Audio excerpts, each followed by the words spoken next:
Namo tassa bhagavato arahato samma sambuddhassa. Namo tassa bhagavato arahato samma sambuddhassa.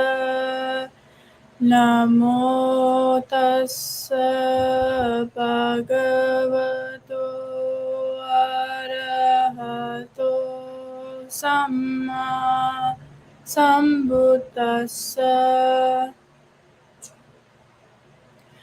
Good morning, dear Dhamma friends, and welcome to another enlightening episode of the Dhamma USA Sunday Dhamma Talk series.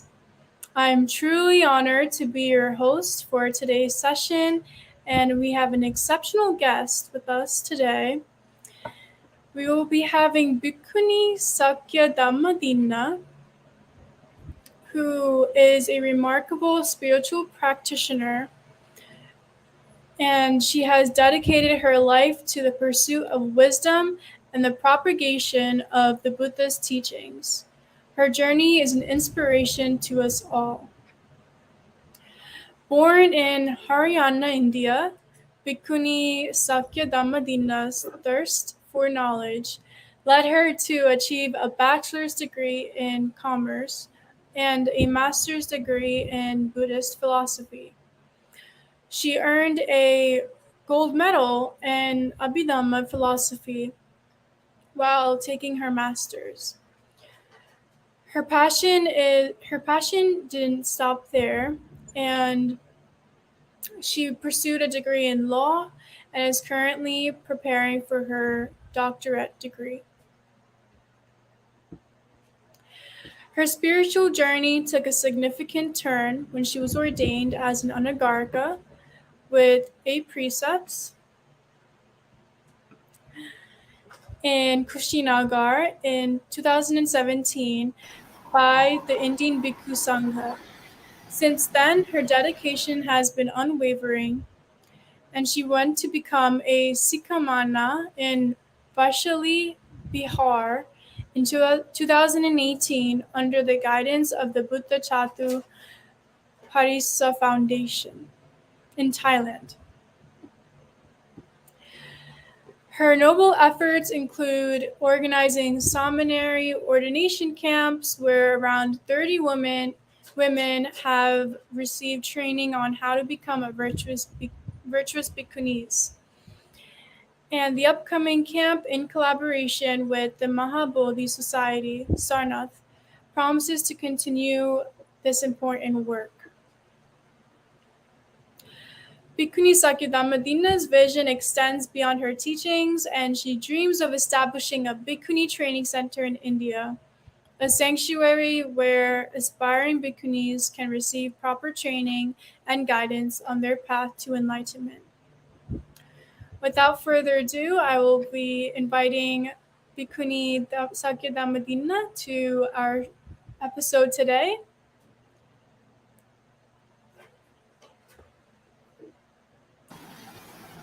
Sadhu, sadhu, sadhu. Am I audible right now?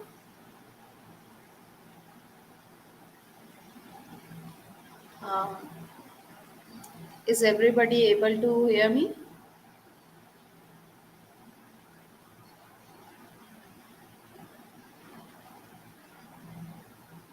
I don't see any message or any reply. Dhamma sister, are you there? So there's someone, so Prince says that we can hear you. Yeah, so he can hear us. Someone else says they can hear us. Yeah. You can see it on the comments on the side. It can be. I didn't get any comments. Okay, yeah. Okay. Okay. So, do we have to take the precepts first? The 5 precepts? as It's up according to to the you. Buddhist tradition. Sorry. It's up to you, Aya. Okay. Okay. Or you'd like to So begin. I'll say, and if you would like to have the precepts, then you will follow after me. Is it okay? Yeah, that's okay. Okay. Okay. So now we are giving to Upasika. On behalf of everyone here present here, we will take five precepts first because it is the basic precepts, basic lifestyle for all the lay person present here. So I will start and you can just repeat after me. नमो तस् भगवतो अरहतो सम्मा सम्बुद्धस्स. You can repeat after me for three times. Namo tassa bhagavato arahato samma sambuddhassa. Namo tassa bhagavato arahato samma sambuddhassa. Namo tassa bhagavato arahato samma sambuddhassa. Buddhaṃ saranam gacchāmi. Buddhaṃ saranam gacchāmi. Dhammāṃ saranam gacchāmi. Dhammāṃ saranam gacchāmi. Sanghāṃ saranam gacchāmi. Sangham saranam gacchāmi. Dutiyampi buddhaṃ saranam gacchāmi. Tutiyampi buddham saranam gacchāmi. Dutiyampi dhammāṃ saranam gacchāmi. Tutiyampi dhammam saranam gacchāmi. Dutiyampi sanghāṃ saranam gacchāmi. Tutiyampi sangham saranam gacchāmi. Tatiyampi buddhaṃ saranam gacchāmi. Tatiyampi buddham saranam gacchāmi. Tatiyampi dhammāṃ saranam gacchāmi. Tatiyampi sangham saranam gacchāmi.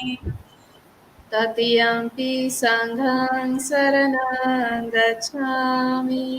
Tatiyampi sangham saranam gacchāmi. Panatipata veramani sikkhapadam samadhiyami. Panatipata veramani sikkhapadam samadhiyami. Adinādāna veramani sikkhapadam samadhiyami. Adinādāna veramani sikkhapadam samadhiyami. Kāmesu miccāchāra veramani sikkhapadam samadhiyami. Kamesu miccāchāra veramani sikkhapadam samadhiyami. Musavāda veramani sikkhapadam samadhiyami. Musavāda veramani sikkhapadam samadhiyami. Suramērayamajjapamādhaṭhāna veramani sikkhapadam samadhiyami. Suraya vajjapamadana veramani sikkhapadam samadhiyami. Sadhu, sadhu, sadhu. Sadhu, you have taken the precepts now on behalf of everyone present here. So now I will start with my topic, which is the four divine abodes. We can say divine abodes, or we can also say immeasurable abodes. Though my English is not very good, I will try to explain everything. But if I made some mistake, then please excuse me because my English is not so good. So today we have the topic for immeasurable, or we can say the divine abodes.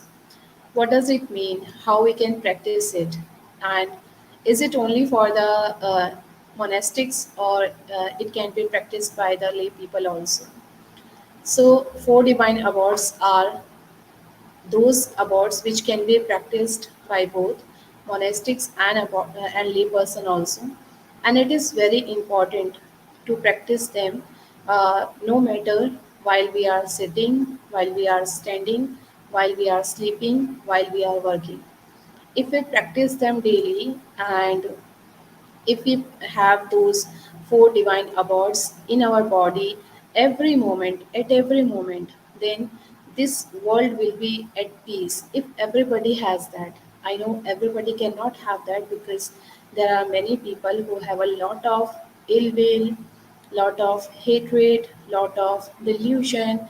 There are many people in the world. But because we are studying about the Buddha's teaching, and Buddha has always taught us how to be calm, how to be peaceful, and how to share your blessings with others. It is same kind of thing, that how can we practice and how can we share our merits with others. So now I'll go with my presentation, which I shared also. And this is new to me, so I am not sure. I'm trying to do that. Okay. Into-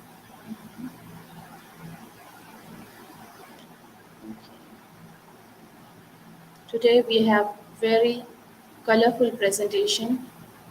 Okay, as you can see on screen, um, just a second.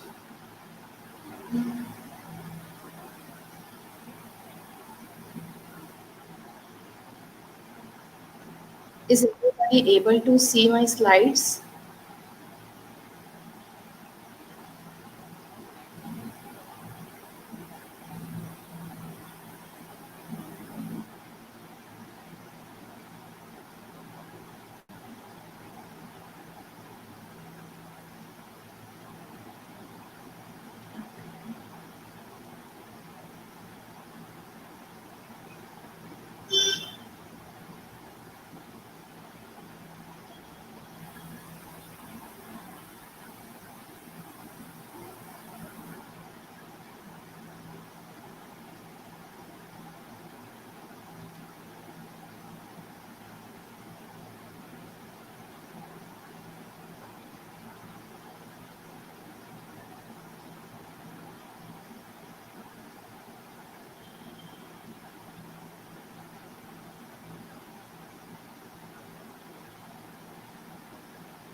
As you all can see my slides, but I need to. Okay. So now we will discuss about the four immeasurable or four divine abodes, which you can already see. The first is love, or we can say loving kindness. Loving kindness is the most appropriate word for the first one. The second is compassion. The third is joy, and the fourth is equanimity. These four are the best qualities that a person can have to establish peace within, as well as with the others surrounding him or her. So these are the best practices which one can have. So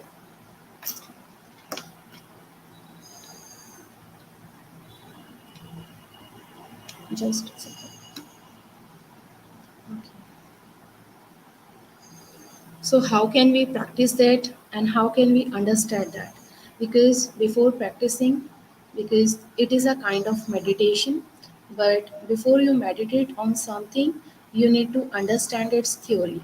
Because the meditation is like a practical thing, but when you do practical without knowing the theory of it, it will not work out. You cannot do that properly because you don't know the pros and cons of doing that. So I would suggest that before you do anything practical, just go through the theory of that, like loving kindness, compassion, joy, and equanimity. These four are our divine abodes or immeasurable abodes, we can see. But before practicing them in meditation, we should go through first the theory. So today we will discuss about the theory, and then later on, maybe for the last 10 to 15 minutes, we will meditate on loving kindness, compassion, sympathetic joy, and equanimity. Okay, do you know who is he? I'm going to share a picture with you and you need to tell me who is he. Actually, I don't know the proper function for this application because I can see my whole screen, but I cannot see the taskbar. I cannot see the page where we are presenting it. So now I can see the taskbar if I hide the full screen, but if I go on the full screen, then I cannot mm, see the taskbar. So I think I don't know how to do that. Okay, so yeah, that's okay. Um, okay, so as you can see, there is a picture of Brahma who has four faces. Maybe you all have seen this picture.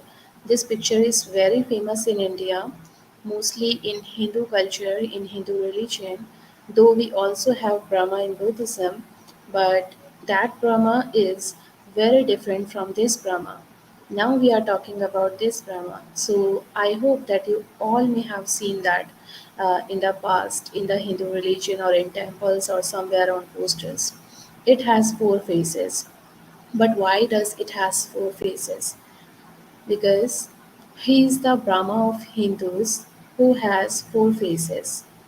But this represents the four Brahma Vihara, which the Buddha explained as four kinds of unselfish love. The myth says that the god Brahma is said to dwell or vihara in these four forms of love. The four forms of love that we are going to study about the loving kindness, compassion, joy, and equanimity. The four faces of this Brahma represents those four qualities. It is said that in Hindu culture that the Brahma had all those four qualities, and that's why uh, he is represented as having four faces. The first face is indicating on loving kindness. The second face is on compassion. The third phase is of joy, and the fourth one is of equanimity. And these four are said to have the four kinds of unselfish love. Though we love our parents, we love our brother, sister, we love our kids, we love our friends, we love our wife and husband, but these all love are have a selfish feeling inside that. You see that you give birth to a child, and when he is born, you help them in their studies, you feed them, you give them everything which is necessary, and you fulfill their desires and everything. And when he grows up, this is Indian culture. When he grows up, and after that he grows up, the parents now want him to work somewhere, earn some money, and give their parents food and whatever the things they have given to him when he was young. So if he doesn't do that, the parents get angry, and they sometimes when they are so much stressed, then they also abuse their kids, and they have a kind of feeling of remorse or repent that why did they give birth to those childs, because they are not worth it, and they spend a lot of money, a lot of time, a lot of love on them, but now they are not giving anything. So it means this is called selfish love, because you want something in return. You want something in return from your wife. You expect something, and from your husband, you expect something from them to do for you. So all the relations we have, no matter whether mother, father, brother, sister, kids, whatever they are, they all are having selfish love. But these four immeasurable or divine state, they have unselfish love. They doesn't demand anything in return. They don't expect anything in return. So what are these four unselfish love kinds? Four kinds of unselfish love. The four Brahma Viharas. In Pali, we say Brahma Viharas. Why do we say Brahma Viharas? We will know that in the next slide, in which we have the first one as Metta. Metta is loving kindness. It can be translated as loving kindness. Put simply, it is wishing well for others. If we say in simple word, Metta is like wishing well for others. Second is Karuna. This is Pali term Karuna. Karuna can be translated as compassion. Compassion is it is querying of the heart in response to suffering.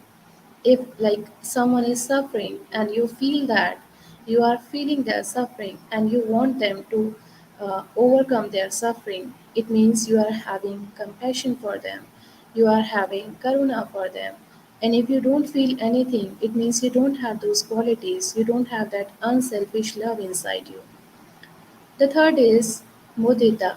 Mudita means appreciative joy, or we can translate it in like sympathetic joy or empathetic joy. We can translate it in many terms, but the mudita has a deeper meaning that than appreciative joy or sympathetic joy. It is like opening the heart in response to happiness. It is like that you are being happy, you are feeling joyful when someone is doing good in life, like some of your friends, some of your relatives, some of your brother, sister. If they are doing good, then you are feeling joy in their happiness. So mudita. The next one is upekha. Upekha is equanimity. Now you don't feel good, like you are not feeling joy, and even you are not feeling stressed. You don't have any feeling. You are just in equanimity. The factor that keeps us stable when opening the heart. We are opening the heart, but we are stable. We are not feeling any uh, pleasurable feeling or impleasurable feeling. We are not feeling anything. We are just in equanimity. We are just stable. Our feelings are just stable. We don't feel anything. We are not reacting to anything. It means we are in upekha. So these four Brahma Viharas, if we practice daily in our life, we can have immeasurable calmness, immeasurable peace, immeasurable joy in our heart, and we can feel that we will be happy in ourselves, within ourselves, because we are having these four Brahma Viharas. So they are very beautiful, when practiced, they are really very beautiful. So Metta, Karuna, Mudita, and Upekha. These are the four Brahma Viharas. Metta can be translated as loving kindness. Karuna can be translated as compassion. Mudita can be translated as appreciative joy or sympathetic joy. And Upekha can be translated as equanimity. When like we feel, we say in our words, we feel that whatever we are saying, we can just close our eyes and we can think about all the people in the world. And then we go down, we will think about all the people in my country. And then we will go down and we will think about our relatives, our friends, and our enemies. Then also we will go down and we will think about our most dearest one, our parents, our brothers, our sisters, and then we will go down more about myself. So actually, we don't have to go down, we have to go up. First, we will think about ourselves. Do I have loving kindness for myself? Do I have compassion for myself? Do I have sympathetic joy for myself? Do I have equanimity for myself? Because if you don't have that in your body, then you cannot share it with others. So you should practice, you should start practicing those four Brahma Viharas from your body, in your body. And then we will go up, we will we will think about our parents, our brothers, sisters, or blah blah blah, relatives, friends, enemies, and all the people in our country. Maybe we can add more steps to that. We can think about all the people in our street, all the people in our, like, in our area, in our province, and then in our state, and then in our country, and then all the people in the world. May they all be free from suffering. May they all will have metta. May they all will have sympathetic joy. May they all will practice equanimity. We can say like that, we can practice like that. But how can we practice when we don't know the meaning and we don't know what actually they are? So we will discuss about it now. Your term is Brahma Vihara. What does it mean? It means the Brahma. There are two words in it. We can see the Brahma and the Vihara. The Brahma means highest or superior, or we can say the noble state. Brahma means the noble state. Brahma is also a realm in the 31 realms, which the Buddha has explained already. So we have the Brahma, and Brahma are the highest or the superior realms of where a person can be born again and again according to his karma. And second is Vihara. As we all know, Vihara means to stay, to dwell, where someone dwells, where someone stays. It is called a Vihara. So the vihara is means to dwell or to abide. So it means the highest or superior state, the highest state which dwells in our body. So Brahma Vihara means the highest state. State of what? The highest state of mental calmness or mental peace which dwells in our body.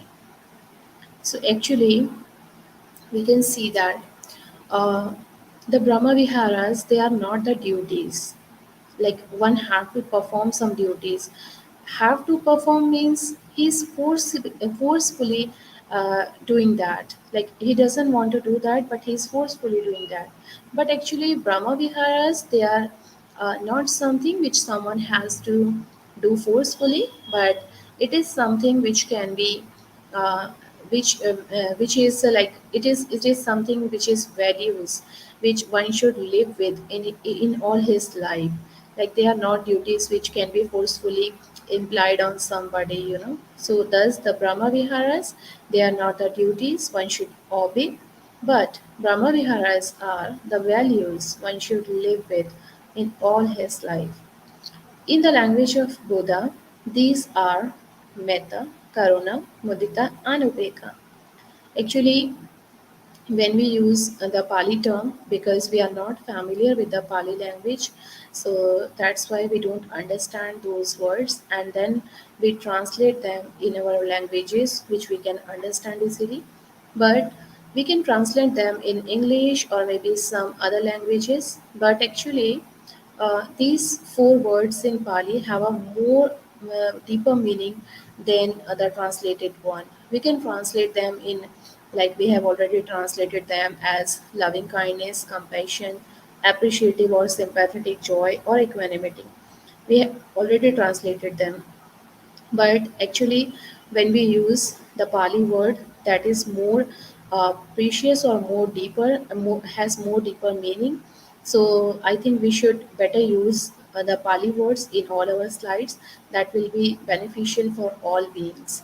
So we will use the Metta, Karuna, Mudita, and Ubekha, and all the participants who have joined here, I wish everybody to just know the meaning of these and remember that, because when I say metta, you should know that metta is loving kindness. When I say karuna, I don't have to explain that again and again. So you just learn those words and their meanings. So I will use in all my slides now, I will try to use the Pali words more than the English translated one.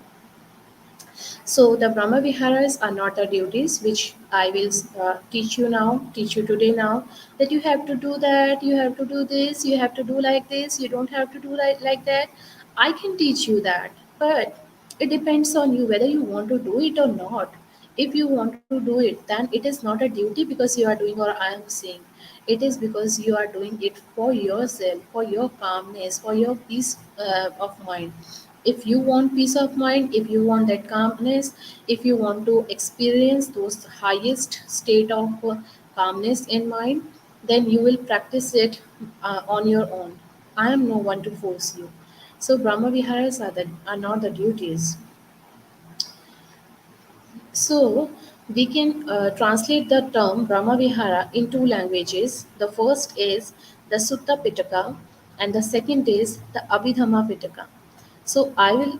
You have already known that I have already discussed about it. What is the Brahma Vihara in the Sutta Pitaka has been translated, because the god Brahma is said to dwell in these four forms of love. They are known as Brahma Viharas, translated in English as divine abidings. So you have already known that. I have already explained that to you. But in the Abhidhamma Desana, they are explained as Appamatta, which means infinite, boundless, or immeasurable. Like we cannot count the stars in the sky, we cannot count the quantity of water in the ocean, same as these four Brahma Viharas cannot be counted, cannot be measured. How much you have them in your body, how much are you sharing? We cannot, measure them. We cannot have the meter to measure them. So in Abhidhamma, the Buddha has explained it, or has said that these four Brahma Viharas are actually Appamatta. These qualities are Appamatta. Appamatta means they have no limit, they are limitless, they are infinite, they are boundless, they are immeasurable. No one can measure them in their bodies. So the Brahma Vihara are the highest or superior stages to dwell or to abide. They are not the duties, but they are the values one should live with in all his life. And they can be translated according to the Sutta Pitaka and according to the Abhidhamma Pitaka. According to the Sutta Pitaka, there are four forms of love and unselfish love, I would say, and they are called Brahma Viharas, which can be said as divine abiding. Divine abiding means, as you can see, because when we practice those four qualities in our body, and when we live with those qualities in our body, we feel like we are in the divine abiding, like we are floating in the air. We feel so light, we feel so happy, and joyful. So these are the four divine abidings. And in Abhidhamma, the Buddha has said that it can be explained as apamata, which because they are infinite, they cannot be measured, they cannot be bounded, or they are not limit. They don't have any limit. So we have to this. Now, why do we need to practice Brahma Vihara? As I have already mentioned it in just now, that we need to practice Brahma Viharas to get that calmness or peace of mind. But there are some many other reasons also to practice Brahma Vihara. First is they are associated with strength. You know, strength. We need strength. We need strength. Why do we need strength? We need strength to fight with the people. We need strength to shout loudly. We need strength to dance more in the parties. No, we need strength. Which strength? We need mental strength to deal with all the ups and downs in our life, to deal with all the sukha and dukkha in our life. You know, we have miseries in our life, we have pleasurable moments in our life, we have sometimes we gain profit, because the Buddha has said that these are the eight types of things which everyone has in their life. The first is sukha and dukkha. Sukha and dukkha mean this, they are sometimes happy and they are sometimes sad, like they have the sufferings, and sometimes they are not, they don't have sufferings, and everyone experience that in their life. The second is labha and hani, that is profit and loss. We may have get profit sometimes in our life, and we may have in loss also sometimes. Everybody face that in their lives. The third is appreciation and disappreciation. Like some people who like us, they appreciate our work and they say good words to us, but there are many people who don't like our work, and they say bad words about us. They don't appreciate us. They like blame us in they have backbiting for us, like. So these are the six, and the last one is, we sometimes there is goodwill, we get the goodwill, and sometimes we don't get the goodwill, we get the insult from everybody. You know, so like fame, reputation. So the Buddha said that these are the eight things. Which are the eight things? First, sometime happy or sometimes sufferings. Second is profit and loss. Third is um, appreciation and disappreciation, and the fourth is fame or ill fame or disreputation. So these are the eight things which we had to deal with in our lives. No matter how many ups and downs we have, how many profit and loss we have in our body, in our life, so we need that strength to deal with those. If we practice Brahma Viharas, we can get the power, we can get the strength to fight with those eight things. So, Brahma Viharas, they are associated with strength. We need strength. We need.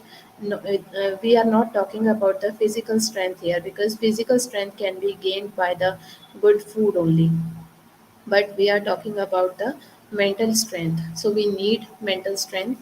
So to because like we have to practice Brahma Viharas because we need the mental strength. Second is, when developed, the Brahma Viharas become potent forces through which we protect ourselves and others. When we are trying to develop it, and when we reach at a stage where we have already developed those Brahma Viharas, then we become so force like we become potent forces through which we can protect ourselves and other, because now we have gained already those mental strength that we can fight with any ups and downs in our life. In this way we protect ourselves, and when we protect ourselves, we share that metta, we share that karuna, we feel mudita, we have the upekha. When we practice that and we share metta to everyone, then the others will also get benefited. The others will also can also get be protected. So these are the Brahmaviharas which helps us to protect ourselves and also others. The next one is, they are powerful aids for resolving conflicts, promoting healing, and creating social harmony. It is very important. Like we have conflict, we all have conflict in our life. Like maybe because from our parents, from our in-laws, from our husband, wife. or from our neighbors, and or maybe from our friends, not good friends. So we need to resolve those conflict, and those conflict can be resolved very easily if we are practicing Brahma Viharas, because we will not fight with anyone, we will not say even a single word to anyone. And if we are not saying, if we are practicing Brahma Vihara, then the conflict can be easily resolved. But if we say, like, if someone is abusing us, someone is saying two bad words to us, and if we are replying, we are responding to their bad words, it means we are giving them more words to abuse. We are giving them more reasons to abuse. But if we are practicing Brahma Vihara, we will not say anything to them. We will stay quiet, because how do we have to practice those? We will know in the further slides. So if we are practicing Brahma Viharas, we will stay silent and we will not say anything to them. So in this way, the conflict can be resolved easily. They will say whatever they want to say, and then they will calm down, because now they don't have anything to say more. We have not given them chances to say more. So it will help in resolving the conflict, and it will also help you to heal if you have already, suffered from something, like before this.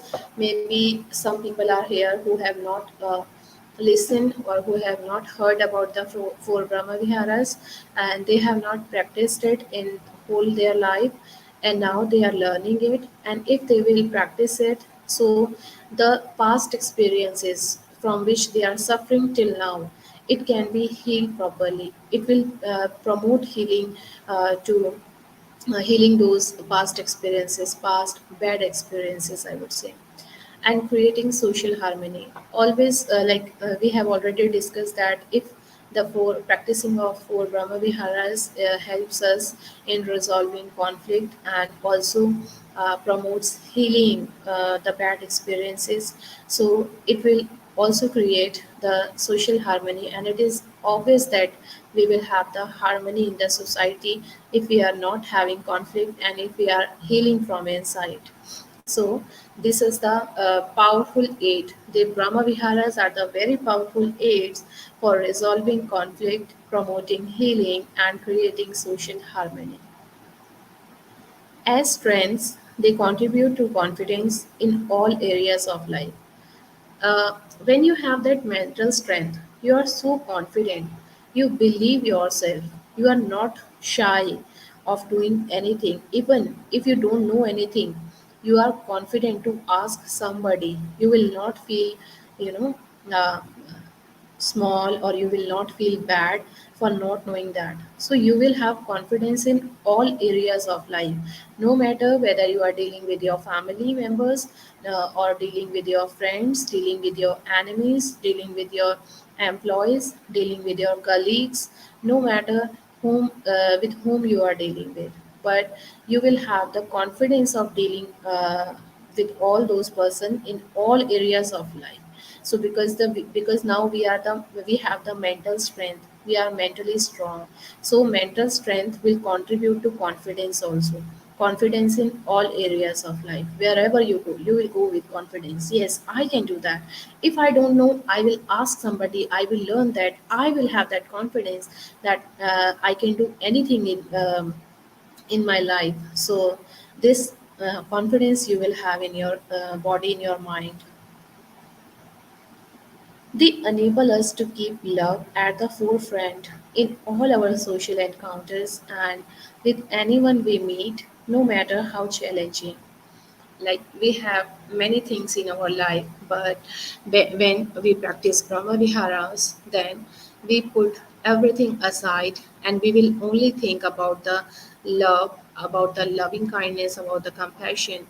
We will think only, like, okay, let me give you an example here, just clicked in my mind. Uh, Maybe you have some money in your bag, and you are going uh, to have a party with your friends. You are going for a party, and you have to spend some money in the party, like maybe on the, beautiful dresses, or buying some snacks or gift for your friend. So now, if you are going to buy a beautiful dress, which is very expensive, and you see some poor people in the street, then what will you do? If you are practicing Brahma Vihara, if you are a normal person, you will not do anything. Maybe you will give them a coin or maybe two, and you will move forward for to buy your dress. But if you are practicing those four Brahma Viharas, then what will you do? You will stop thereby, and then you will learn. You will help them. You will get some bread for them, or maybe you will buy some clothes for them. Just a second.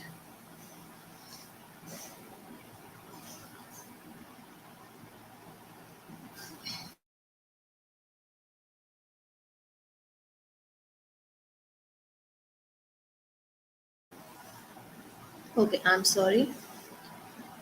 Okay, so we were talking about. Okay, I was giving an example to you that if you are practicing Brahma Vihara and we see a beggar or a poor person on the street begging for food, for good clothes, maybe it's too cold and he doesn't have a sweater or a woolen coat over his body. So, if you are practicing Brahma Vihara, then you will keep that metta, compassion, or sympathetic joy, or equanimity in the forefront of all the social encounters. You will practice them. You are practicing them, so you will not think about your beautiful dress. You will not think about your expensive gift or expensive makeup accessories or something, but you will help him. You have money, so you will buy food for him, you will buy clothes for him, and doing that you will feel so good for the whole day. You will have that pleasant feeling in your mind. But think that you want to do that. You have a friend with you and you would like to help him, but your friend stops you. And you think what your friend is saying, you think that deeply, and you think, yeah, it is good to buy a good dress instead of helping a beggar in the street. It will not give me anything, but buying a dress will give me appreciation and a lot of selfies, maybe, a good photos, maybe. So you will buy a dress because your friend is insisting you, and you go buy a dress. Then, if you are practicing Brahma Vihara and you have not practiced or you have not developed that into some extent, some great extent, but you have just started practicing those Brahma Viharas, then maybe you will not buy food or clothes for beggar, but you will think about that. Oh, did I have done something wrong? Should I have bought some food or clothes for him, or is it okay if I bought the dress? Like, you will think about it, you will have some confusion, you will have some doubts in your mind, because you have just started practicing Brahma Vihara. And when you will gain some extent in practicing Brahma Vihara, then surely you will not listen to your friend, you will go buy something for beggar, and you will not spend that money on yourself only. Maybe you will divide the money in half and half. You will buy a less expensive dress and you will buy some food and clothes for the beggar. But if you have developed practicing Brahma Viharas to the highest level, like you are rejoicing, you have that joy in your body for the whole day. So what will you do? You will not spend even a single penny on yourself. You will think that I have a lot of dresses, and those dresses are enough to cover my body, to protect my body from sun rays, from moon, from cold, from hot, from rain, from insects. Those clothes are enough for me. But this beggar has nothing, and there may be many beggars like him. So I will spend whole of the money to for him, and you will give him money or you will buy something for him. Then comes the fourth stage, where you have gained all the Brahma Viharas in your body to the like highest to highest level, I would say. Then what will you do? Not only you will spend your money for the beggar, but you will convince your friend also that it will give you joy, it will give you blessings, or maybe you will feel good if you practice Brahma Vihara, and you will spend that money instead of spending that money on expensive clothes. You can just go to the beggar and give him. So there are, like I have explained in the four stages, the first is you can just ignore him, you don't feel anything bad for him. The second is you don't spend anything on him, but you are feeling bad that you did not spend anything. You are thinking about that. The third is you may spend half of money on yourself and half on him. And the fourth one is you can spend whole of your money on him and don't buy anything for yourself. And the last one is you will not not only you will buy for him, but also you will ask your friend to help the poor, like him. There may be many poor beggars, so you will ask your friend to do that also. So now you can just analyze yourself. If you have been in such a situation ever, then what have you done in the past? Like which stage have you gone through in the past? And in the future, if you promise to practice the Brahma Viharas starting from today, then in the future, at which level you just want to reach to practice Brahma Vihara, to get that mental strength, to get to protect yourself and the others, to just resolve conflict, to promote healing, to create social harmony, and to have that confidence in all areas of life.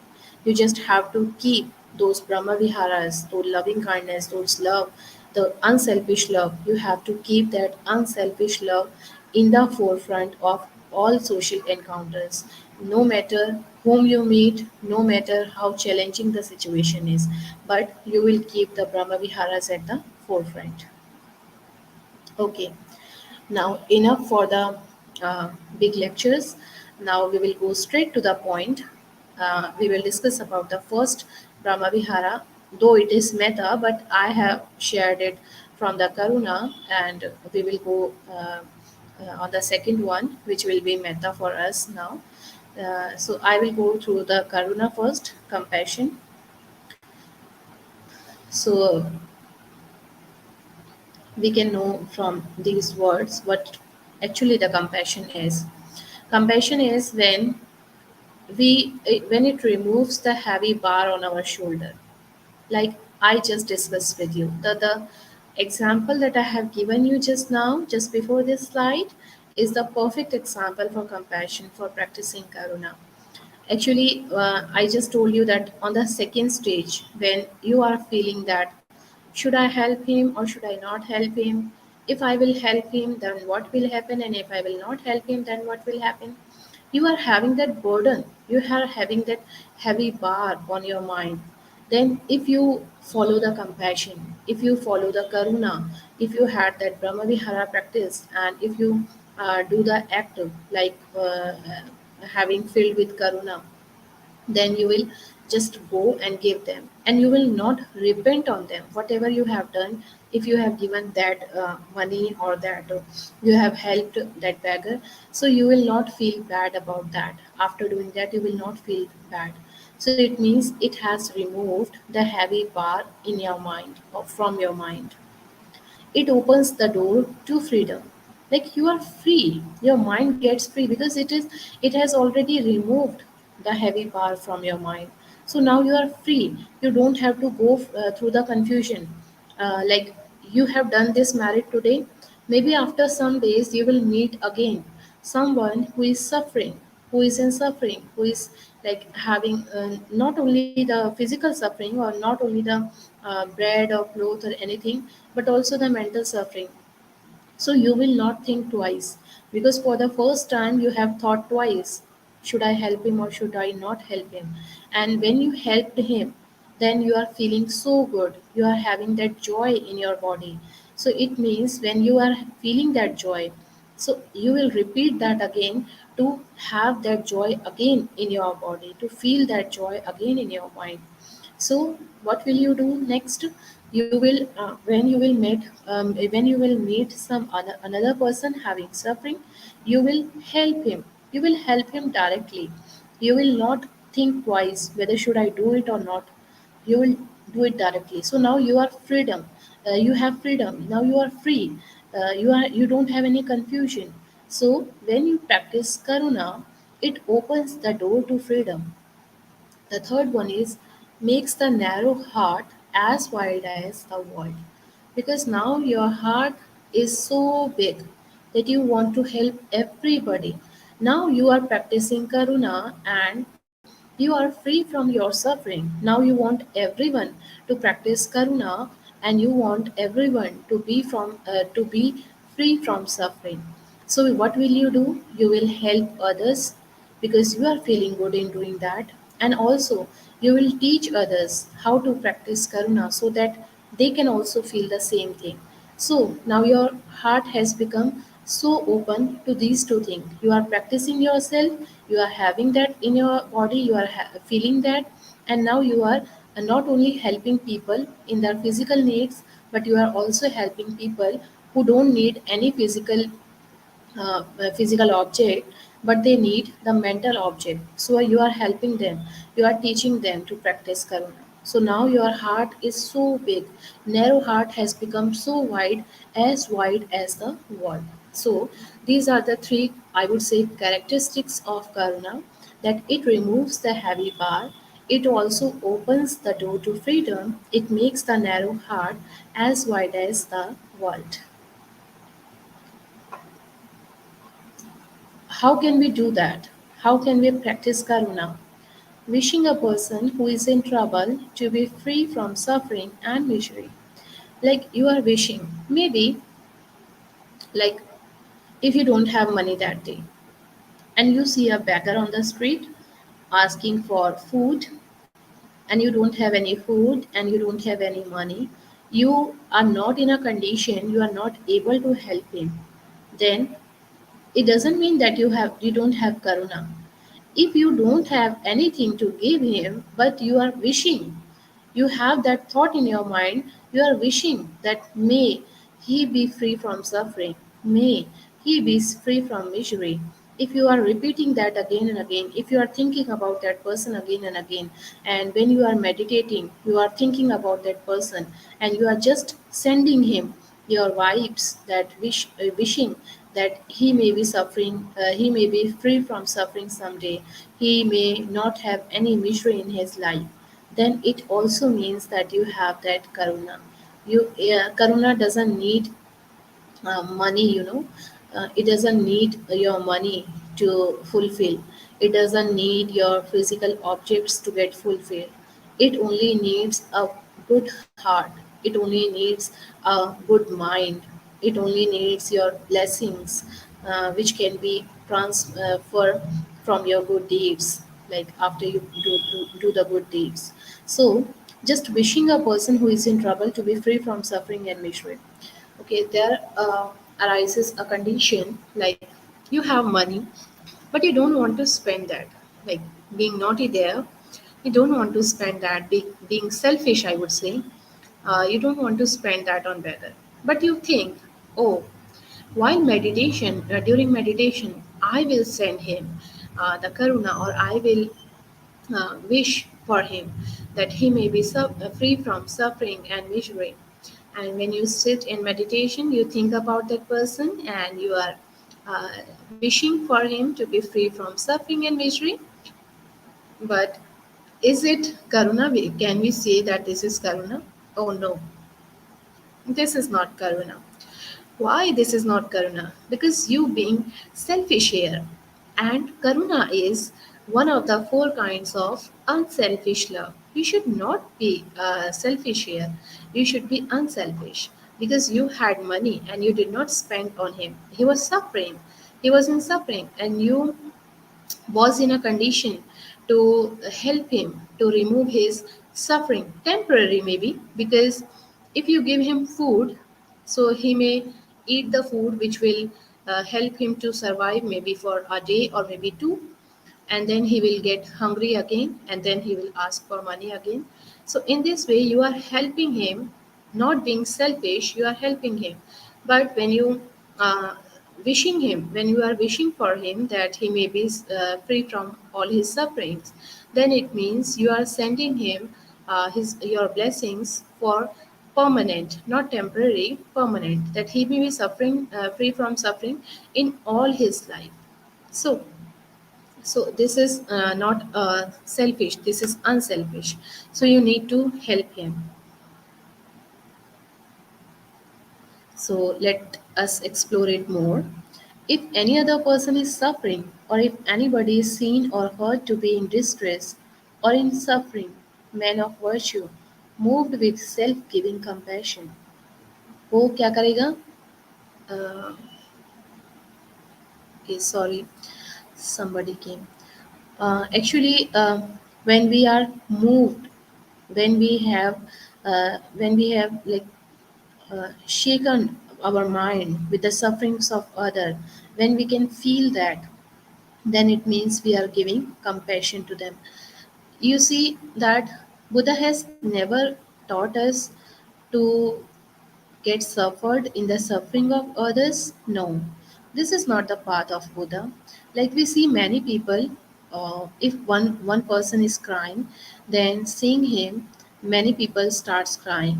Oh, you are so in pain. Oh, I cannot see your pain. Oh, I cannot hear your pain. Oh, this is so painful. They cry with them. They just hug them. They cry with them. It means they are getting suffering from them. They are not trying to remove their suffering. They are not trying to let them get free from suffering. Instead of helping them to overcome their suffering, they are having sufferings with them, you know. So this is not the path of Buddha. The Buddha said that we should not suffer in the sufferings of other. Instead, we should try to reduce or maybe eliminate their suffering. We should try to do that. So, if we try to eliminate or try to reduce their suffering, it means we have karuna. But if we are having sufferings in their suffering, it doesn't mean we have karuna. So, Karuna has some characteristics. Compassion has the characteristics of evolving the mode of removing pain, as I have mentioned earlier, the property of not being able to bear seeing others suffer. Like you should have that property in your mind that you cannot see anyone uh, who is suffering. You cannot see them. If you see and you don't help them, then you don't feel satisfied. You don't feel good. You have that mind in your, you have that thought in your mind that, oh, I saw that person, I heard that person who was suffering, and I have not done anything for him. I was not able to do anything for them. So you should have that property of not being able to bear or see or hear others suffering. The manifestation of kindness, we can say kind, you know. Actually, okay, let me explain it more. Kindness and compassion, they can be similar to some extent. As per my experience, as I have experienced, I would say that, though I have given you an example of beggar, but I would say that kindness is shown to a people who is inferior to you in some extent.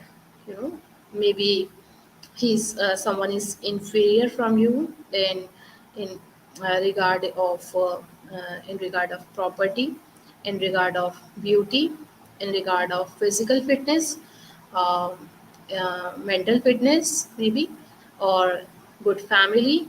Maybe they are inferior to you somewhere in these. So then you can show kindness to them, I would say. Like who is poor, and if you are feeling suffering for them, if you are like feeling their suffering and you want to help them, that can be say kindness. You are more beautiful, and someone who is not more beautiful, they have a lot of, you know, a lot of disease, skin disease, and they don't have a good skin. So and you they want to have a good skin, like they are having allergy, they are having a lot of acne which is painful, so they are they are suffering, and you are more beautiful than it. You can, I can say that when you try to remove their suffering, that is kindness, not compassion. That is a kind of compassion, we can say, but the proper word for that would be kindness. But compassion can be shown to a person who is equal to you or maybe superior to you. You are beautiful and the other person is also beautiful. You have a good family, the other person is also have a good family. You have a lot of property and the other person is also rich, and now he is suffering from something, like from a certain kind of disease or maybe certain kind of loss in their business, in loss of some near and dear one, like that. So in that way, when you try to remove their suffering, when you try to heal them, that can be said as compassion. And when you try to remove the sufferings of the people who are somewhere not equal to you in any respect, then it can be seen as a form of kindness. So it is the manifestation of kindness, the proximate cause of seeing the need of those overcome by pain.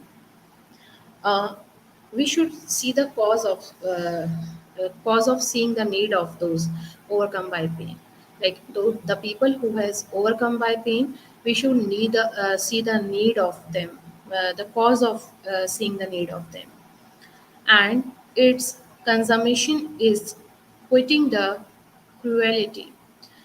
It is like opposite of cruelty. Compassion is the opposite of cruelty. When we are not cruel, when we don't hit somebody, when we don't bite somebody maybe, or when we don't shout on somebody, when we don't use abusive word to somebody, it means we are not cruel, and it is the quitting of cruelty. Its failure is the production of sorrow. Or what is its failure? Its failure is the production of sorrow. If you produce sorrow, then the compassion fails.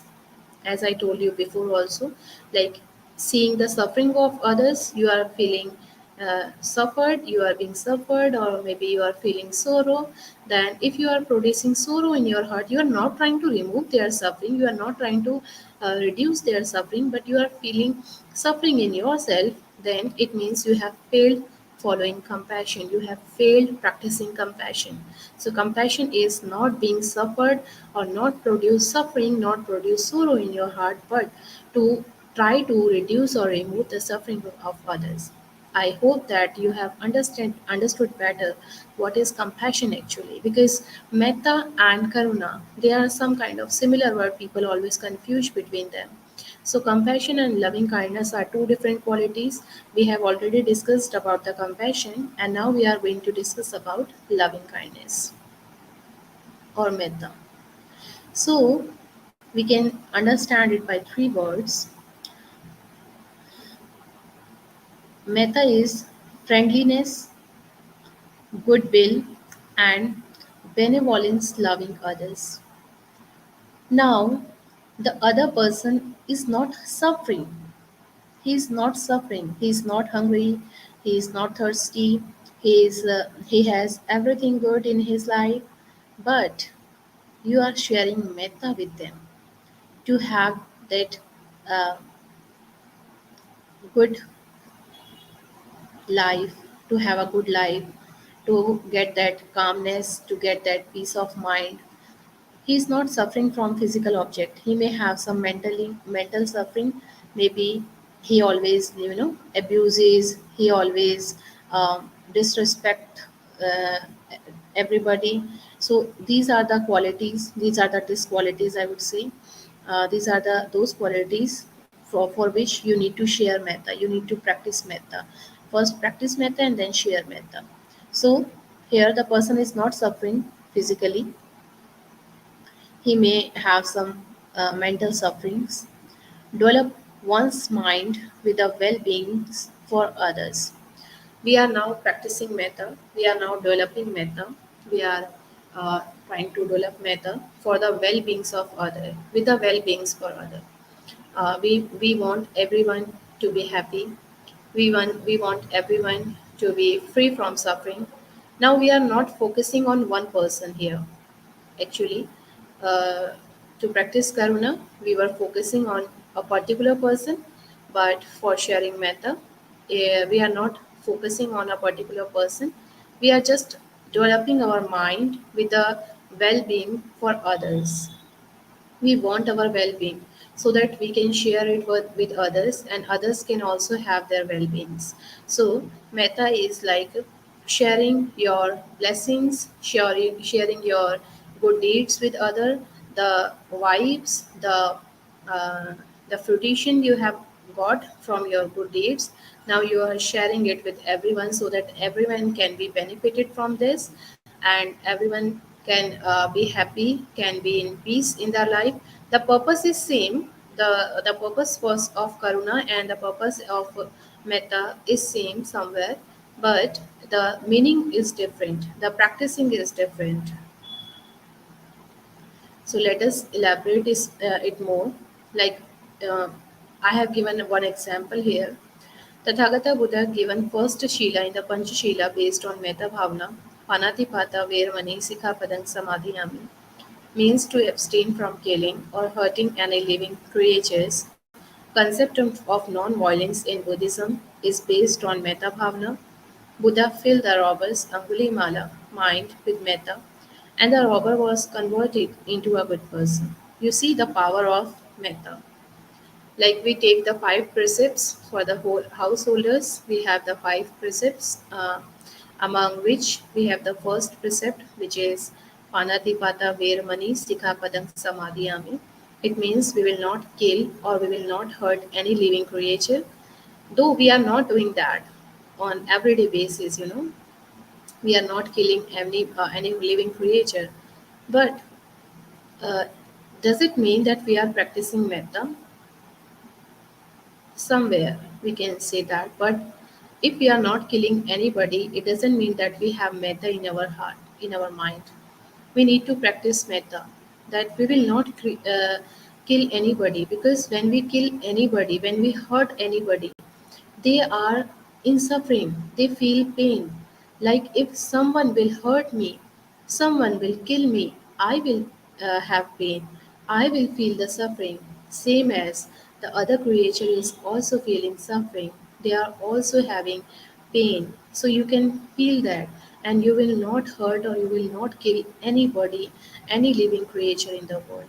So actually, the first precept is the precept is of metta. It can be translated as abstaining from killing or hurting any living being, but practicing metta is the opposite of that precept. So we have an example also, like the Anguli Mala. Maybe everyone knows him better.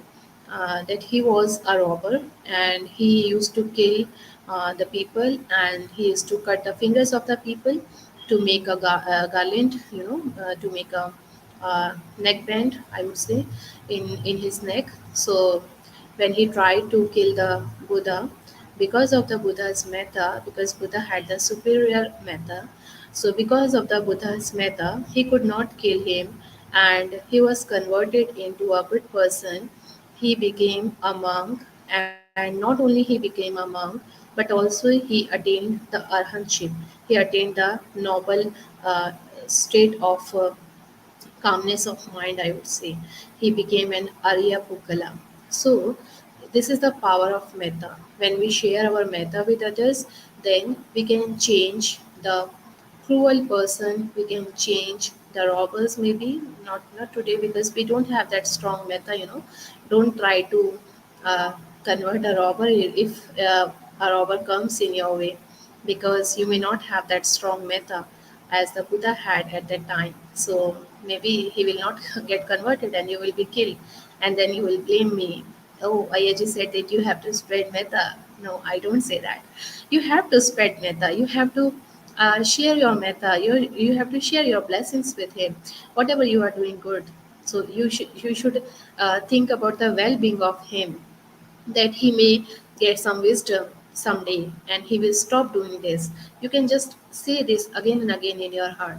Don't uh, Don't produce any anger, don't produce any fear, don't produce any hatred in your mind. Just send metta, just share metta. So we have some characteristics of metta as well. Metta has the characteristic of being a procedure for modes of beneficence. It is a like procedure, being a procedure of modes of beneficence. Uh, many people get benefited from your metta. So when you share your metta, many people uh, can uh, get rid of their sufferings, get rid of their disease, maybe get rid of their anger, get rid of their hatred, get rid of their greed, maybe. So these mental sickness or mental illness, they can be benefited, or they can be reduced by metta. The function or property of bringing good. Metta has the function or property of bringing good. It always brings good for others, good for ourselves first and then good for others. You should love yourself, no? To share metta. If you want to share metta, you should start loving yourself. No, I am doing good. I am good. Whatever I have done in the past is good. You just try to recall those moments when you have made the merits, when you have done some good deeds. Just try to recall those moments and try to do them again and again. So in this way you will stop hating someone, you will stop uh, doing bad, or it will bring only the good memories in your mind. So it has the function or property of bringing good. The manifestation or effect of taking hatred away. What does it take away? It takes the hatred away, because it is the opposite of hatred. The proximate cause of seeing the lovableness of beings is the proximate cause, the cause of seeing the lovable of beings. Like all the beings, all the sentient beings. We are not talking, when we say beings, we are not only talking about the human here, but we are talking about all the beings, even the animals, even the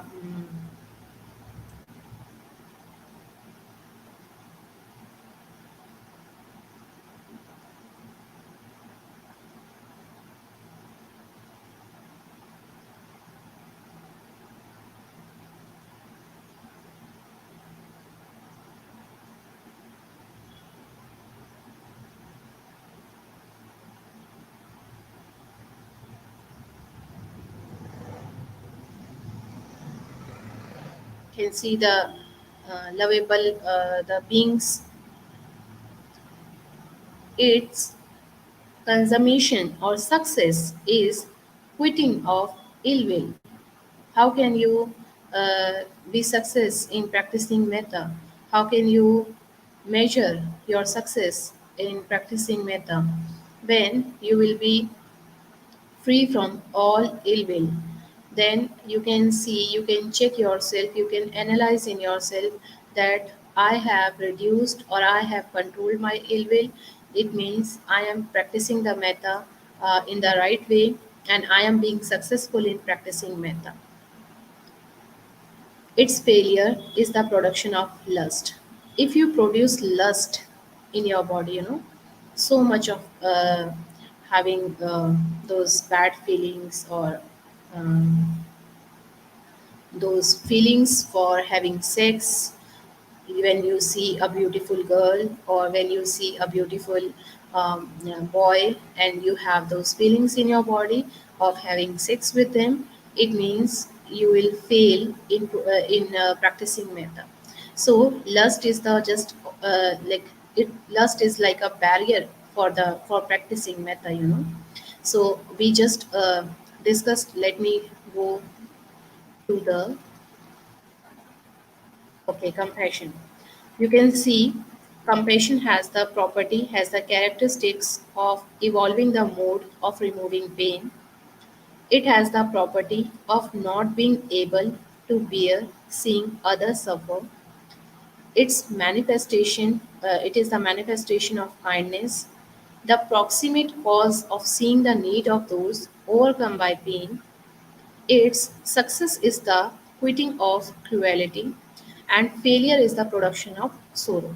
You have that. Now, for metta, it has the characteristics of being a procedure of modes of beneficence. The characteristics of compassion is different, and the characteristics of metta is different. The function or property of compassion is different, and the function or property of metta is bringing good.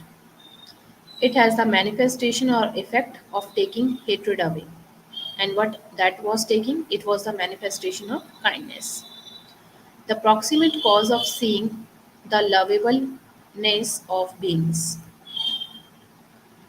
Its success is quitting of ill will, and for compassion, we have to quit cruelty. And the production of lust is a barrier for metta, and there the production of sorrow is the barrier for compassion. Now let's move on to our third Brahma Vihara, which is Mudita or sympathetic joy.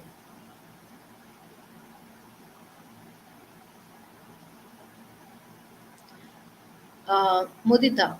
Mudita means, in if I explain it in simple words, then it means that when some of your friends are doing good in their life and you are not doing that good, that much good, so you don't have to feel jealous, you don't have to envy, uh, you just feel happy, you just feel joyful in their good, in their growth, whatever they are doing good in their life, so you are feeling good in their, you are feeling joy in their good. So mudita is ability to take advice, delight in others, sublime nobility of heart, being happy when good things happen to others. So these are the three characteristics of mudita from which we can define mudita well. So it develop one's mind in the well-being for others. When we were studying about the metta, we saw that there was the with the well-being for others. Here is in the well-being for others. There is a difference between them. With the well-being of for others, like you are uh, you are having well-being for others. You know they are also having well-being. You are also having well-being.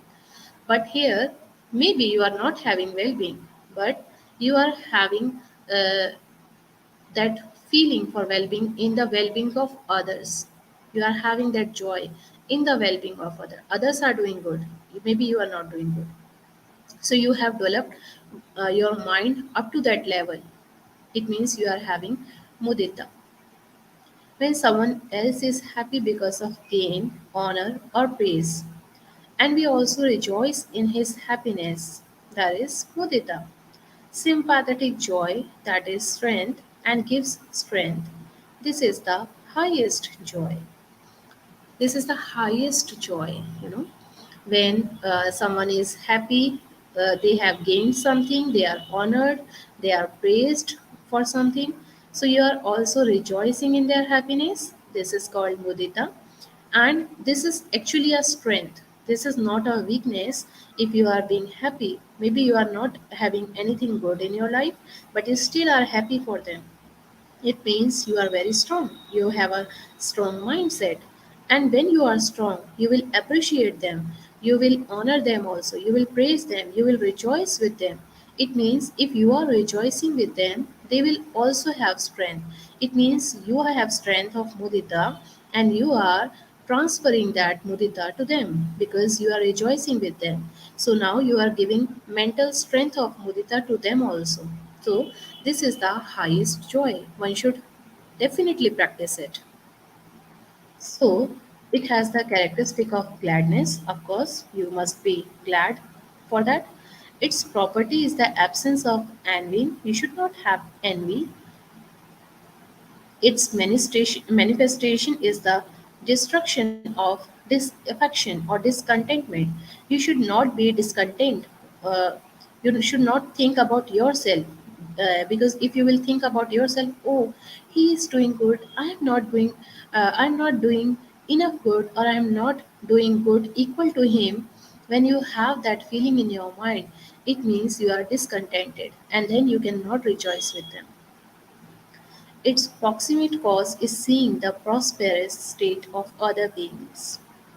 Its success is the quitting of dislike, and its failure is the production of fun or disreason. So, the more you have fun, the more fun you will arise, you will produce, then you will fail in practicing uh, the mudita, So, don't make fun of others. Don't disrespect somebody. Like if someone is doing good or trying to do good, like there is a exam which is very difficult to pass, and you are also preparing for the exam, and the other student or maybe some of your friend is also preparing for the same exam. You are not practicing hard because you know that the exam is so difficult to pass. Even if you study hard, you have a very less chances to get pass. But you see your friend practicing for the whole day, maybe not talking to anybody, locking herself in a room, or not paying attention to your talks, to your unnecessary talks. Then sometimes you may make fun of them, and they don't listen. Maybe they may feel uh, discontent, or they may feel, oh, yes, you are saying right. Uh, I am making all my efforts, but it is very hard, very difficult to pass that exam. So I should not study. So maybe he will or she will be discouraged. Uh, they will not have that confidence of studying then. So you should not make fun of anybody. Or maybe he will not quit studying, and then he or she will pass the exam. Then what will happen? Then they will make fun of you, maybe, because they have already passed the exam. So sympathetic joy, it has the characteristic of gladness. It is the absence of its property is the absence of envy. The manifestation is the destruction of disaffection or discontentment. Its proximate cause is seeing the prosperous state of other beings. Its consummation is the quieting of dislike. Its failure is the production of fun or derision. The fourth and the last Brahma Vihara is Upekha or equanimity, we can say. Upekha is not having good feeling, not having bad feeling, just stable feeling, just not reacting to anything, you know. So let us understand what it says about Upekha. It is like unshakable balance of mind. You you have earned a lot of money, or maybe you just got a lottery and you got a lot of money from that lottery. So you are doing party and you are dancing and you are spending, you are telling to everybody, you are calling everybody, your friends, families, enemies, everybody, and you are overshowing them, oh, I have won a lottery, I have won a lottery. It means you don't have upekha. Or maybe you lost somebody, you lost your beloved one, maybe your mother, father, friend, family, wife, husband, or someone. And then you feel, oh, um, my beloved one, I have lost my beloved one. And now you are not eating something, you are not having something, you just feeling sorrow, and you are just overreacting to that because you did not understand that everybody has to go one day, and you did not practice for that, for the anicca, or I will say impermanence. And you are having that shock in your mind that now you are admitted to a mental hospital, maybe. So that unshakable balance of mind is the opposite. Is upekha. So no matter how hard the situation is, how challenging the situation is, there may be moments, good moments, there may be bad moments, but everything is impermanent. So you should not overreact to anything. You should not shake your balance of mind. You should not shake your peace of mind. That is called ubeka. It is free from discrimination. You don't discriminate among any good feeling or bad feeling. And non-attachment, because if you don't have an attachment, then you will not react to anything, not good, even not to bad. So it is the state of non-attachment. It arises when one understands the true nature of anatta or non-self. When someone understands that um, everything, whatever is happening, is I am not the one who is doing that. We are non-self. It is just a layer of skin over our body, but actually, it is our karma, which we are accumulating, and which will go further in the next so many lives. So, if he will understand uh, the true nature of anatta or non-self, then he will have that upekha. Uh, he may be able to practice upekha. The mind remains undisturbed by experience or exposure to emotions, pain, or to other phenomena that may cause others to lose the balance of their mind. So, in this situation, when you practice upekha, your mind remains undisturbed, in peace, no matter whether you are having a lot of emotions, whether you are having a lot of pain or other phenomena. It will not shake your balance of mind. It will not shake your peace of mind, which the person who are not practicing upekha, they can be easily shaken, their mind can be easily shaken by those situations. Like, I have heard the people, uh, when we have that uh, some wound, or maybe somebody hit us, like, and we cry a lot, we shout a lot. We have seen, like, small kids, we have seen many times, they cry a lot, they shout a lot. So in that situation, what will happen from crying? From crying, our pain will not go away. Our pain will not reduce. So that is upekha. If you are practicing upekha, no matter how much emotions you are having, how much pain you are having, or how much, ups and downs you are having, you are just observing them. You are just observing them because you believe in non self, and you believe that they are impermanent. They will not stay for permanent, not even the happiness, not even the sorrows. They will come and they will go.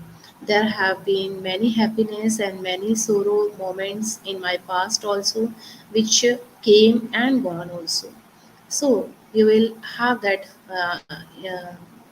mindset, and you will not shake your mind from those emotions. So that is the power of upekha. You will not react to anything.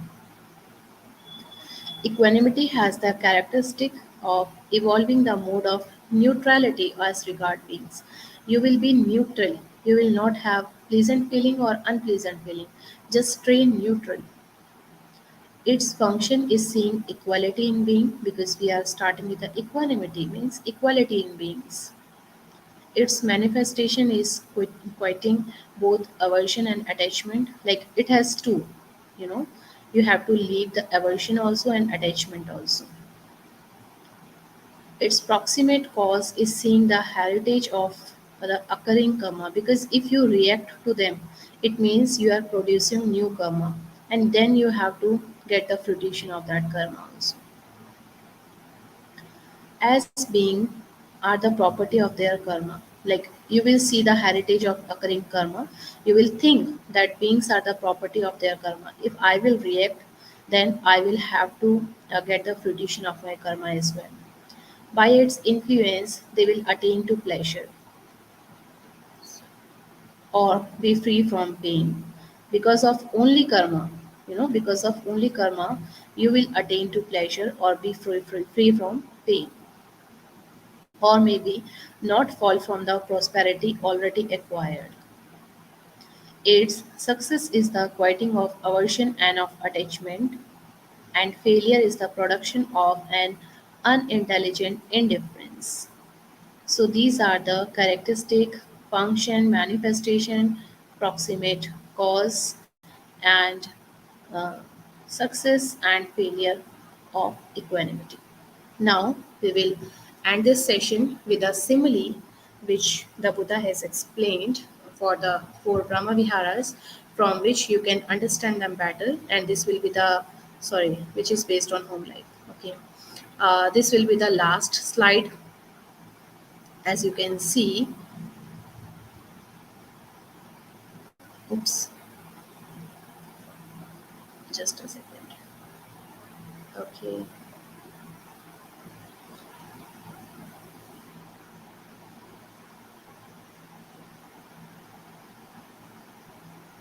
okay. So as you can see on screen, we will use an example or simile to define these four Brahma Viharas. So the first is our Metta is given. Metta is like a small child. Compassion is like a child who is sick. Sympathetic joy is like a child who is becoming an adolescent. And equanimity is like a child who manages his own affairs. Let's start with the metta. Metta, like a baby, like a small child. Everybody wishes for his well-being because a small child cannot take care of himself. So you are doing good for others and prosperity in growing up. But we should have loving kindness, or we should have metta, not only for small children. Everybody is like a baby. One should assist, and in this way, we can feel true metta for all people. This is only a simile helping us to it can help us to understand the characteristics of metta. Metta, you can understand metta like a mother. You can see the attitude of a mother towards her child who is still a baby and needs her loving care to grow up. Likewise, we should, as a loving mother, support other people. So we should think that not a small child needs to be taken care of, but a big one also needs to be taken care of. We should think that everybody is like a small child, no matter how much age they have, what is their age and how old they are, it doesn't matter. But we should take care of them. We should think about them like they are also a small child. So when we share our metta, when we take care of a small child, we should take care of elders as well at that. So metta is like a small baby which needs to be taken care of, which needs well-being from others, you know. And compassion, let's come to compassion. Compassion is like a sick child. Compassion is a child but who is sick, who cannot take care of himself. Now he is suffering. Compassion, uh, compassion can be practiced where someone is suffering. You see them suffering. In when you are sharing your metta, nobody is suffering, but still they need to be taken care of. You should take care of them. They are not suffering, but you need to take care of them. But the compassion is like a sick child. He is suffering. First, he is a child, and second, he is sick. So there are two things which you need to take care of. So a mother who has a sick child should try to take care of it so that it will be cured. The sickness can be cured, so that her child, will be free from suffering and illness. When we see other people, now we are not talking about children only, we are talking about elders also. When we see other people, we wish that they are free from suffering. That is called karuna or compassion. So compassion is means when you are seeing someone suffering or a child who is sick, it is used as a simile here only. So we should not limit compassion to particular person, particular people. It should be unlimited. Like we saw someone who is suffering, and now we are focusing on only that person, that he be free from suffering, may he be free from suffering. Like we are praying again and again, we are having compassion for him. May he be free from suffering. But we should not focus only on him. We should focus on everybody. There may be another people also who may be suffering like him. If I am also suffering, then I don't have that much suffering that other people have. I may have less suffering. There are many people in the world who have more suffering. So may they be free from suffering. So your compassion, your karuna should not be limited to the people who are suffering. It should be boundless for the people, even those who are not suffering. Third is sympathetic joy or mudita. Mudita means rejoicing in someone else's welfare. Well, it is compared to a child who is uh, becoming an adolescent. Now he is growing up. Now he is growing up. So what are you doing? You are wishing him, yeah, wishing for him, for the child to keep on enjoying the good things of adolescence for a long time. You just um, feeling good for him or wishing good for him, that when he is growing up, so he can enjoy the good things of growing up for a long time. So sympathetic joy, it means when you see some of your friends doing good or gaining something or honored or praised something from someone, so you wish good for them. May they have more and more in their life. May they feel more and more good in their life. May they enjoy whatever the good they have gained, whatever the merits, whatever the honor, whatever the praise they have gained. You are just wishing for them to keep in enjoying it, so that they can enjoy those good things in their life. So, sympathetic joy is like a child who is in his adolescent age and you are wishing for him to enjoy the good things of adolescence. The last one is equanimity or upekha. Upekha is like a child who can manage his own affairs so that he is no longer a burden to his parent. Now, the children has grown up. Now he doesn't need anything from you. He can manage himself. He can do everything from himself. So his parents do not have to exert themselves with regard to each of his action. So now you don't have to do anything. The elder people who don't want anything from you, just don't do anything for them. Don't feel uh, pleasant pleasure for them. Don't feel displeasure for them. Don't feel good for them. Don't feel bad for them. If they don't want anything from them, from you, like a grown up child, he doesn't want anything from his parents. Now he can manage himself.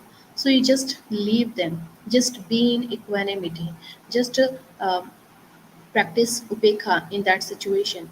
Just let them do whatever they are doing. Don't feel good for them, don't feel bad for them, don't react on their actions.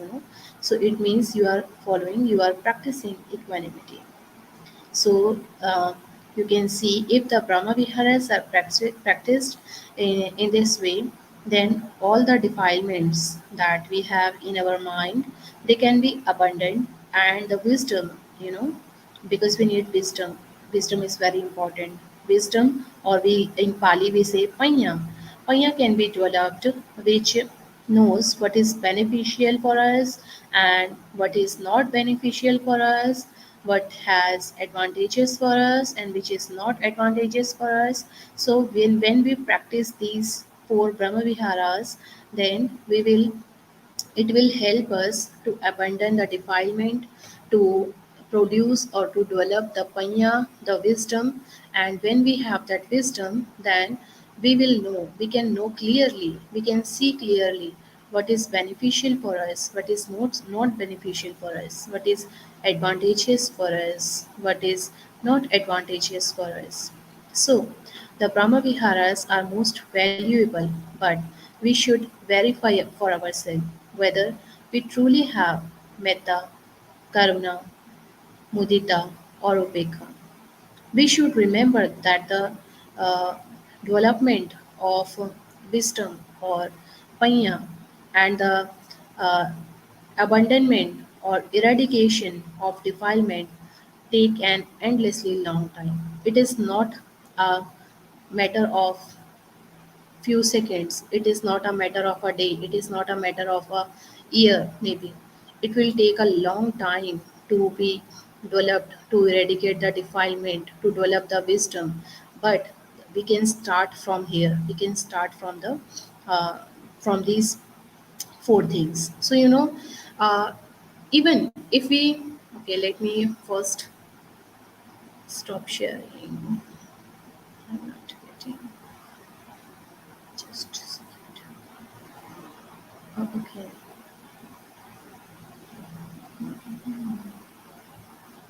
Okay. So these are the uh, four viharas, you know, for Brahma Viharas, which will take a long time, but these can be practiced even, they can be even practiced by the people who are not Buddhist, because they are the qualities, they are not the duties, they are not the rules for limited person, they are the rules or they are the virtues for all the well-beings, for all the beings on the earth, who can feel, who can have those emotions, who have those pain, who have pleasurable moments, who have non-pleasurable moments, who have defilements. We all have that. So these four Brahma Viharas can not only be practiced by Buddhists, but they can also be practiced by non-Buddhist people. And if they are new to Buddhism, if you are new to Buddhism and you don't know how to practice, and you just started practicing Buddhism, so you can just take them as your first step in practicing Buddhism, because as we have known that when we start practicing these four Brahma Viharas, when we start practicing Metta, Karuna, Mudita, and Upekha, then it will help us to abandon or to eradicate our defilement gradually, not just a quick moment, but gradually. And also, it will help us to develop panya or to develop wisdom. And in this way, we can be free from all the defilements. So, Brahma Vihara can be practiced by anyone, by monastics, by layperson, and how we can practice them. Just because we don't have much time now, it already been 2 hours. So I will just explain it that you just sit straight and uh, just close your eyes, just focus on your breath and think. First, concentrate on your breath. When you have already concentrated on your breath, now to practice metta, just start from yourself. May I be happy. May I be free from all sufferings. May I uh, get all the uh, may I able to define may I able to eradicate all the defilements from my mind. Sorry. Then move on from yourself to your loved ones, to your dearest ones. You can then think about your mother, father, your wife, husband, kids, maybe your relatives, then your friends, whoever is most dear to you. You can just start from them and then move on to the least dearest one, and then move further to the not dearest one, up to not dearest one. So you just start from yourself, and when you feel that, may I be free from suffering, may I be free from all defilements, may I be happy, may I be in a good state of mind, may I have all the well-being for others. So just start. This is the metta meditation. You can get the metta sutta also, metta bhavana sutta also. There are many suttas in which Buddha has explained how to practice the metta bhavana, and also he has explained the benefit of metta, which I have not explained in these slides because it was already been very long, so I did not mention it here. But there are many benefits of practicing metta as well. So there are many suttas which you can get easily on some websites. Then practice karuna. Just think about those persons who are suffering. If you have met someone, if there is some your relative, if you have some friends who is suffering right now, like physical suffering or maybe mental suffering, then think about them. Start from there. Oh, he is in suffering. He has suffering in his body. He has suffering in his hand, leg, body, back, maybe stomach, head. So just think about them. May they be free from suffering. May they be free from suffering. May they be free from suffering. Just repeat that again and again. Repeat that. You can just share them. So it means you are having karuna for them, and it will be beneficial not only for you but also for them. So just practicing having compassion for them, and then move on to those person who have been suffered in the past, which you know, like maybe yesterday or the day before yesterday, a month ago or 2 months ago, you have met someone who was suffering at that time, and now you don't know about them, whether they have overcome their suffering or not. Just think about them, move forward to them, and then move forward to more people whom you have met in your past, uh, who was suffering, and then move to the person who may have suffering in the future, like in the position of having suffering in the future. So just have compassion, karuna meditation for them. Think about them. The third one is mudita. Sit and think about those people, those of your friends, relatives, or maybe brother, sister, or the people whom you don't like, even. So just start from your dearest one. Oh, they were honored, they were praised, they gained a lot of happiness, they gained a lot of things which I have not gained, but I'm rejoicing in their deeds. I'm rejoicing in what they have gained. I'm rejoicing in their honor. So just being rejoiced, just appreciate them for what they have done. Just try to appreciate them again and again. Meet them and just recall those moments when they got something. Just try to explain to them, oh, you have gained a lot of things. You were honored. It was good to see you being honored. It was good to see you being praised. I am very happy for you. May you always be honored. May you always be praised. May you always gain good things in your life. Just wish for them. Just tell them that you are happy, that you are rejoicing in their good deeds, that you are rejoicing in their well being. And the fourth one is upekha. When you see that there are many people in the world who cannot be changed, you are trying to sending metta to them, you are trying to reduce their suffering, but they are not trying for themselves. They are not having good behavior, maybe good karmas, or they are not having good thoughts about anybody. They don't think that you are thinking good about them. So just be in the neutral feeling. Don't say anything, don't react to anything, no matter whether they are in pleasurable condition, whether they are in pleasurable condition, no matter whether you see them good, no matter whether you see them bad. Just stay neutral. Just don't let them shake your peace of mind, because you are the master of your own mind. Nobody has the power.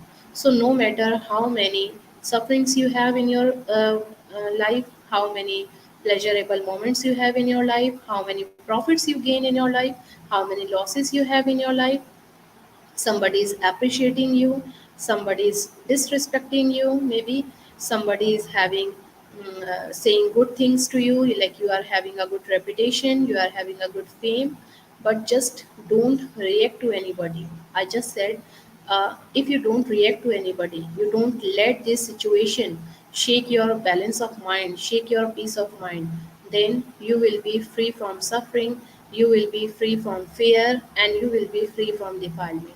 So just practice these four immeasurable divine abodes in your body. You will feel divine. You will feel like you are in divine condition. So I hope that everybody has understood it better. If I have made some mistake in English, because I said in the beginning that I don't have a good English, so just don't mind it. I hope you all have understood that better. So I think we will uh, wind up now. Slideshow tab, select the use.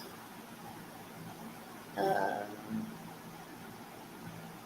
Okay, I did not see the message actually. Uh, okay, sister, my slides were not visible because somebody has commented that they did not see my slide. My slides were not changing. Is it? Yeah, the slides were not changing. Oh, I'm sorry. Some of them were visible.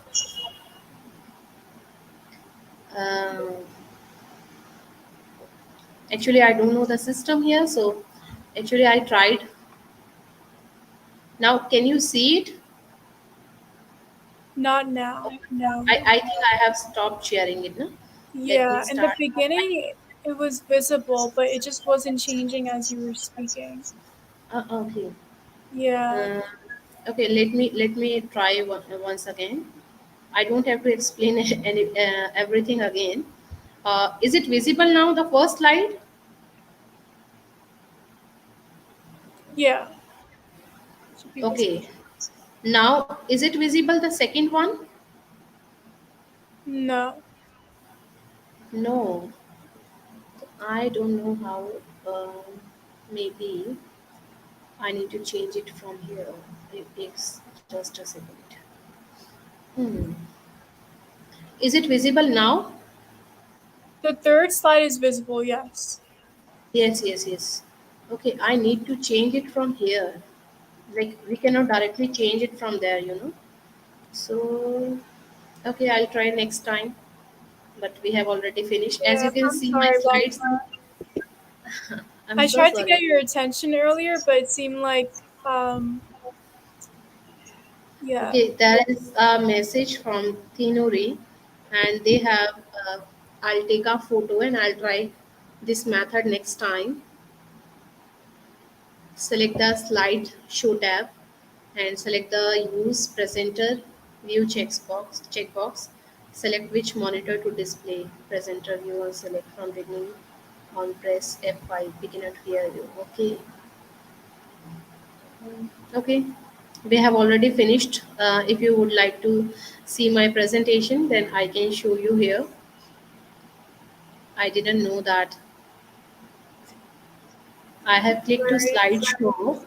Let me show presenter view. Hmm.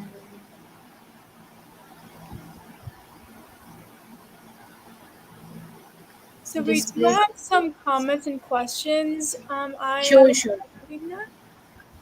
sure, sure. Let's see. So Hari Naidu, who is this four-headed Brahma? So I Just a second. believe they're referring to the second slide. I'll stop sharing first. Okay. Who is this four-headed Brahma? Actually, it is just a representation. Actually, in India, uh, Hari Naidu, I think you know that. Actually, in India, we have Hindus. The Hindu god is represented as Brahma, and they show their Brahma having four heads. So this is only a representation of the four qualities of Brahma.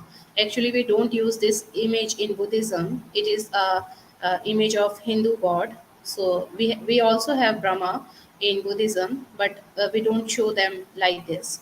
So they say like they represent Brahma as the four qualities, having the four qualities, representing the four heads. So this four-headed Brahma is just a picture, which the picture of Hindu god, which the Hindu people worship also, and they say that the Brahma is the superior of all their gods. So it is just a representation of four qualities of unselfish love, four kinds of unselfish love. Thank you, Aya. We have another question from Pativeda Google. How can we contact Aya Sakya Dhammadinnā? Uh, I'm available on Facebook. I'm available on Instagram. I'm available on WhatsApp as well. So you can contact me on Facebook. I am on Facebook. You can just search me as Aye Shakya Dhammadinnā, the name you have written here, and you can find me there. And also Bhante Sumita, Venerable Sumita, and also the channel Dhamma USA. On this channel also you can find me there. Even in the WhatsApp group of the my USA, I'm there. Okay, thank you, Aya. We have a question from Priya Darshani Rasinika. It is very valuable Dhamma lesson when we learn social work methods. We were taught that whenever we address needy groups as social workers, we should not get angry while people argue towards any issues, and we were told to keep our mind that there are no right answers or wrong answers. This quote reminds me of Opeka and would make mind peaceful. Is that quote correct? Yes, absolutely, Priyadarshini. Absolutely, this is correct. When we learn that, because when we say something to them, they are not in a state of understanding our words. So it is good in that situation. It is good to stay silent, not to say anything. And when you are practicing that, it means you are practicing upekha. Don't say anything, even don't feel bad on their words. You don't if they are arguing, if they are shouting on you, if they are using abusing word, just don't say anything to them. Don't feel anything bad for them. uh, you are not speaking from your words, but if you are having those hatred in your mind, those thoughts in your mind, like you want to uh, reply them, you want to shout on them, you want to say something in anger, you want to say some bad words to them, it means you are not practicing ubekha. Practicing ubekha is not only from your mouth, it is also practicing from your mind. Actually, it is basically practicing in your mind. So when they are arguing and when you are told not to say anything, so don't say anything, even from your mouth and even from your mind. Just stay silent. Just don't let them shake your balance of mind. Thank you for that, Aya. It was really wonderful. We have a question from Soothe. Hello, Soothe. I actually know Soothe from New Jersey. But okay, so she says, Dear Aya, what is the karma associated with Brahma Viharas? Brahma Viharas, like when you don't don't practice Metta and Karuna, it means they are, as I have told you already, that they are opposite to hatred or ill will. Then the karma that you will make is the same karma that you are making from hatred or ill will. And when you are not practicing the mudita or upekha, so mudita is like jealousy. Mudita is opposite to jealousy, and if you are having jealousy, jealousy is a part of hatred, so you will have the same karma as hatred. And the fourth one is upekha, when you are not feeling like you are not practicing non-self, you are just feeling pleasurable or unpleasurable. It means you are having both feelings, so it means you are having the atta means ego, the self. And if you are having that ego, if you are not having that upekha, then ego is a part of moha, or we will say not having panya, not having wisdom. It is the opposite of wisdom. So moha is the third akushala, or we will say unwholesome. So you will have the same karma of moha. But if you are practicing metta, loving kindness, metta, karuna, mudita, and upekha, if you are practicing that, then we know that practicing this will lead. It will not affect your direct karma. It will lead you to eradicate the defilement. It will lead you to arise the wisdom, to develop the wisdom. And when you will have wisdom and you will eradicate the defilement, that is the fruition, that is the karma associated with your Brahma Viharas. So if you don't follow that, you will have the same fruition, you will have the same karma made, which you made from the lobha, dosa, and moha, ill will, hatred, and aversion, I would say, delusion. Moha is can be translated well as delusion. So if you are not practicing them, then you have the same karma as the karma made from ill will, hatred, and delusion. And if you are practicing them, then you will have the development of wisdom, which will lead you to the eradication of defilements.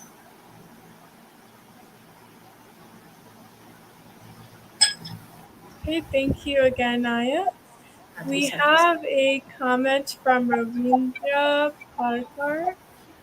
Those slides were not visible. Your presentation of slides was so good and clear. We did not miss anything. Thank you so much, Ravindraji. I will try to show my slides next time because I didn't know the way how to change the slides. But thank you for your appreciation and for your patience that you are listening carefully to me.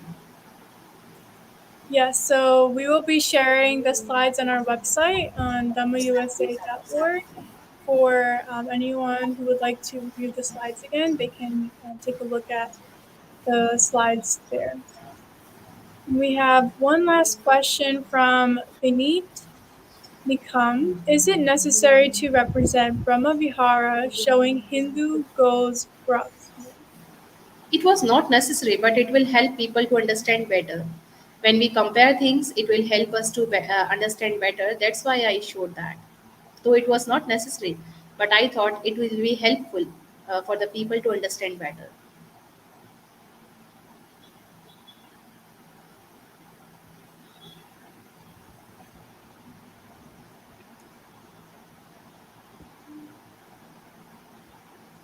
Okay. Enough Okay, of today's so question, that I was think. the last of the questions. There's plenty of people saying sadhus, namaste, excellent presentation. So thank you again, Also, Maya. Also, Bhante Sumita has sent me a message in the private chat. I think private chat only I can see, nobody can see, and it is like a reminder for me because Bhante Sumita he asked me to because I am having Abhidhamma classes on our platform on our YouTube channel. The presentations are in English, but the explanation is in Hindi so that Indian people can understand better. But Bhante Sumita, he asked me to start the Abhidhamma classes on Dhamma USA channel also in English so that the non-Indian people can also understand Abhidhamma also in very simple and precise language. And I I felt very glad that when they asked me for and it was my pleasure to do that. But this month, because I'm very busy with many classes this month, so I have promised Bhante that I will start Abhidhamma classes on the Dhamma USA channel in English from the next month. So we will start, Bhante. Vandami Bhante, I pay respect to you and thank you for reminding me also that of course we will start Abhidhamma classes session soon on Abhidhamma on Dhamma USA channel as well from next month. Thank you, Aya. I have a question. Do you know like when will you be hosting those classes next month? Sorry. Like what days will you be hosting those classes Uh, next month? Actually, I have not decided that. I Okay. just I just said to Bhante that I will take classes from next month, but we have not discussed about the timing and about the dates. Maybe I can discuss with you or maybe whoever is managing Dhamma USA, who has all the schedules of Dhamma USA.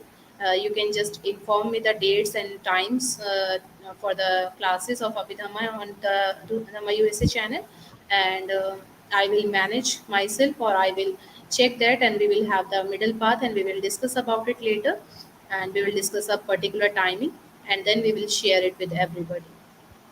Okay. I have not discussed it yet. Yeah. Great. Sounds good. Thank you, Aya. Okay.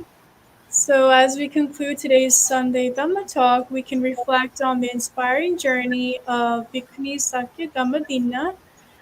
Her commitment to the Buddha Sasana and her tireless efforts to empower women through the Dhamma is a testament to the timeless teachings of compassion, wisdom, and liberation.